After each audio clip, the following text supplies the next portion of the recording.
नमस्कार, हिंदुस्तान टुडे देख रहे हैं आप। मैं हूं आपके साथ भूमिका। आइए देखिए खबर।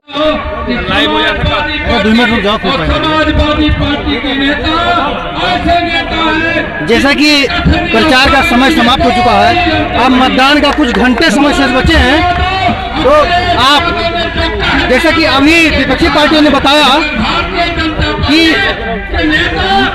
समाजवादी बता रही है कि इन्होंने मंदिर तारीख निश्चित नहीं किए थे, ये कोर्ट का आदेश बना है। इसके बारे में आप क्या कहेंगे? मंदिर बनवाना होता उनको तो 2014 में प्रधानमंत्री बने हैं, 2021 में कोर्ट का आदेश आया तो उसके पहले मंदिर बना देते। उनसे मंदिर से कोई लेना देना उनका नहीं, केवल भड़काने की बात है, वोट लेने की बात है। उनको मंदिर की कोई बात नहीं, उनको वोट लेने की बात है। एक आरोप पावर की जब आपकी सरकार थी तो होली शुक्रवार के दिन पड़ी थी, होली कुछ ही टाइम में निपटवा करके मुहर्रम पूरा दिन चलाया गया था। इस संबंध में क्या कहेंगे? ऐसा है कि लोगों को भ्रम फैलाने की बात है। होली और दिवाली जाड़े में होती है, तो उस समय बिजली कम खर्चा होती है, और उस समय ईद और मुहर्रम गर्मी में हुआ था, इसलिए उसमें बिजली ज़्यादा खर्चा हुई थी। वो खाली मेगावाट बताते हैं, कम से कम ये भी बताओ कि कितने घंटे बिजली मिली थी। ये सब भ्रम फैलाते हैं। उन्होंने कहा था कि कब्रिस्तान बनता है, शमशान नहीं बनता है। एक भी शमशान योगी जी ने इस जनपद में बनवाया हो तो बताओ। जैसे मंच के माध्यम से आपको विकास पुरुष का दर्जा दिया जा रहा है, जनता में भी आपको विकास पुरुष दर्जा दिया जा रहा है। इस संबंध में क्या क्या सरकार थी, सरकार में कितना विकास कराया? मैंने बड़े बड़े नदियों पर पुल बनवाया, बड़ी बड़ी सड़कों का निर्माण कराया, 85 स्कूल जो है प्राइमरी और जूनियर हाई स्कूल को स्वीकृत कराया, और इसके बाद CSC बनवाई, PSC का सबसे SC बनवाया, इंटरमीडिएट कॉलेज जो BA डिग्री कॉलेज खोला। इसलिए हमारे अपने विधानसभा क्षेत्र में शिक्षा, स्वास्थ्य, सड़क, बिजली, पानी और जो है पुल सब की व्यवस्था हमने किया।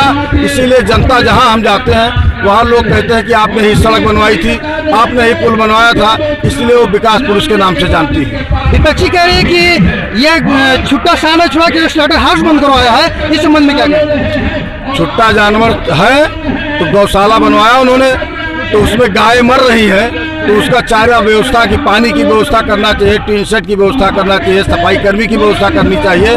सभी गाय वहाँ मर जाती हैं। स्लॉटर हाउस कोई नहीं बंद हुआ।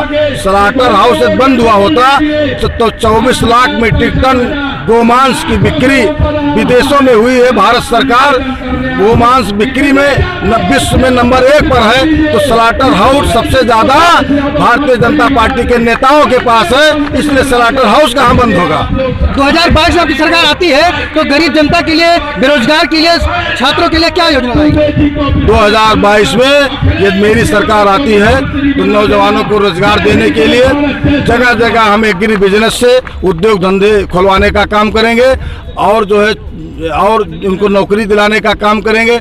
अभी जो हमारे माननीय मुख्यमंत्री, पूर्व मुख्यमंत्री जी ने घोषणा किया है कि 22 लाख IT सेक्टर के जो नौजवान हैं, जो पढ़े लिखे हैं और घर बैठे हैं, और 12 लाख जगह खाली है, उसको हम 22, 12, 34 लाख हम भरने का काम करेंगे, तो अपने आप में एक रोजगार जो है अपने आप जो है हो जाएगा।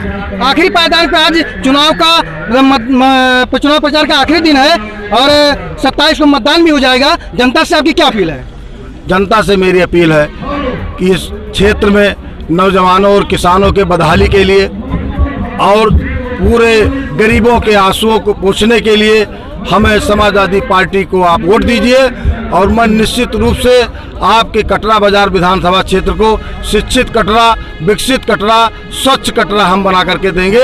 आप सबसे निवेदन है कि आप 5 साल हमारा देखिए, यदि मैंने 5 साल काम नहीं किया तो आप अगली बार फिर हटा दीजिएगा, लेकिन बच्चों का भविष्य, नौजवानों का भविष्य और किसानों का भविष्य आपके हाथ में है, इसलिए समाजवादी पार्टी को वोट दीजिए। इसी के साथ मेरे साथ हैं पूर्व प्रत्याशी मसूद आलम भाई साहब, इनसे बात करेंगे।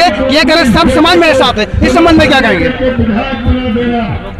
देखिए, इस विधानसभा 2022 का जो कटरा का आम चुनाव हो रहा है, इसमें मैंने अभी मंच से कहा है कि इस देवी पाटन मंडल में सबसे अधिक वोटों से बैजनाथ दुबे जी जीतने जा रहे हैं। बहुत ही ऐतिहासिक बढ़त के साथ सर्व समाज, कोई बिरादरी ऐसी नहीं कि जो आपको वोट न दे रही हो, भारी संख्या में दे रही है।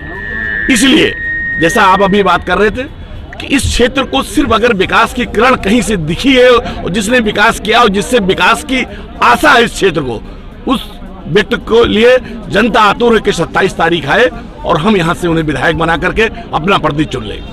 अब मेरे साथ हैं बहुत पुराने समाजवादी पार्टी के कार्यकर्ता तथा जिला अध्यक्ष वकार खान साहब, इनसे बात करते हैं कि ये सरकार आती है तो कटरा की जनता के लिए क्या करेंगे। ये समाजवादी पार्टी की सरकार बनती है तो बेरोजगारों को रोजगार, नौजवानों को रोजगार, किसानों के खुशहाली के लिए, जैसा कि हमारी समाजवादी पार्टी की सरकार समाजवादी पार्टी के घोषणा पत्र में है कि दवाई, पढ़ाई, सिंचाई मुफ्त होगी, तो ये सब योजनाएं हैं। महिलाओं को, बुजुर्गों को पेंशन देने का काम समाजवादी पार्टी सरकार करेगी, किसानों की खुशहाली के लिए काम करेगी, छोटा जानवरों को प्रतिबंध करने के लिए गौशालाओं का इंतजाम किया जाएगा, वहाँ उनको चारा, भूसा, पानी के लिए व्यवस्था बनाया जाएगा, टीन शेड बनाया जाएगा कि जानवर वहाँ मरे ना, सुरक्षित रहे और किसानों का खेत बच जाए चरने से। ये चलिए, बहुत बहुत धन्यवाद।